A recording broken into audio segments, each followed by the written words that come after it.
در اساس دستور و سپارش‌های اساسگزار صلح و وحدت ملی پیشوای ملت پرزیدنت جمهوری تاجیکستان محترم امامعلی رحمان و جدول تصدیق نموده رهبریت مقامات اجرایی حکومت دولتی ولایت سوخت و آخری رئیس شهر اصفهان با بیش از 300 نفر دانشجویان شهر که در مؤسسه‌های تحصیلات عالی شهر خوجند تحصیل می‌نمایند برگزار گردید. ضمن ملاقات مسائل مهم تربیت جوانان از جمله بلند برداشتن حسی وطن‌دوستی و هویت ملی، جلب آنها به زبان آموزی و آموزش علم‌های دقیق، اینچنین آماده سازی متخصصان صاحب تجربه برای رشد ساحه‌های صنعت، معارف، سیاحی و تندرستی شهر مورد بررسی همه‌جانبه قرار گرفتند. ضمن سخنرانی‌ها از توجه پیوسته حکومت جمهوری تاجیکستان خاص اساسگزار صلح و وحدت ملی پیشوای ملت پرزیدنت جمهوری تاجیکستان محترم امامعلی رحمان نسبت به ساحه معارف و جوانان یادآور شده تاکید گردید که امروز برای تحصیل و رشد همه‌جانبه جوانان در مملکت شرایط مساعد فراهم آورده شده. جواباً به این جوانان با دانش‌های معاصر مسلح گردیده در آینده برای آبادی و پیشرفت دیار خود سهمی ارزنده می‌گذارند.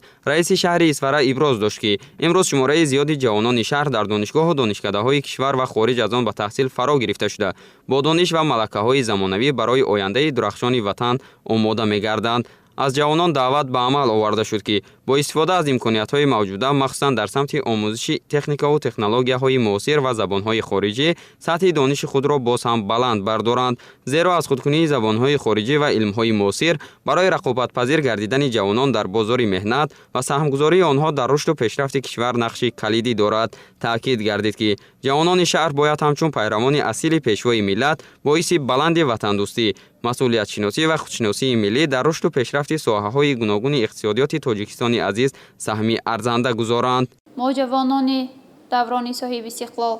و اساسگزار صلح و وحدت ملی پیشروای معظم ملت پرزیدنت جمهوری تاجیکستان جناب عالی محترم امامعلی رحمان میرسانم که برای ما جوانان تمام شرایط‌ها را فراهم آوردند. نگفته نماند که جوانان شهر اصفهان در تمام آزمون‌های شهری، ولایتی و جمهوریوی از قبیل فراغ صبح دانایی کتاب است، علم فراغ معرفت،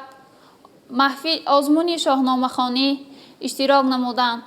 در ادامه ملاقات یک قطار دانشجویان برآمد نموده برای دستگیری‌های پیوسته دولت و حکومت خاص پیشوای ملت پرزیدنت جمهوری تاجیکستان محترم امامعلی رحمان اظهار سپاس نمودند. آنها وعده دادند که با از خود نمودن دانش‌های معاصر و کسب‌های ضروری در آینده برای رشد و آبادی تاجیکستان صاحب استقلال سهمی ارزنده می‌گذارند. در ادامه به یک قطار دانشجویان شهر که در دانشگاه و دانشکده‌های مرکز ولایت تحصیل می‌کنند تحفه‌های مالی رئیس شهر سپاریده شد. در فرجام بهر بالنده روحی جوانان برنامه رنگین فرهنگی که از جانب بخش فرهنگ مقامات اجرایی حکومت دولتی شهر اصفهان آماده گردیده بود پیشنهاد حاضرین گردید.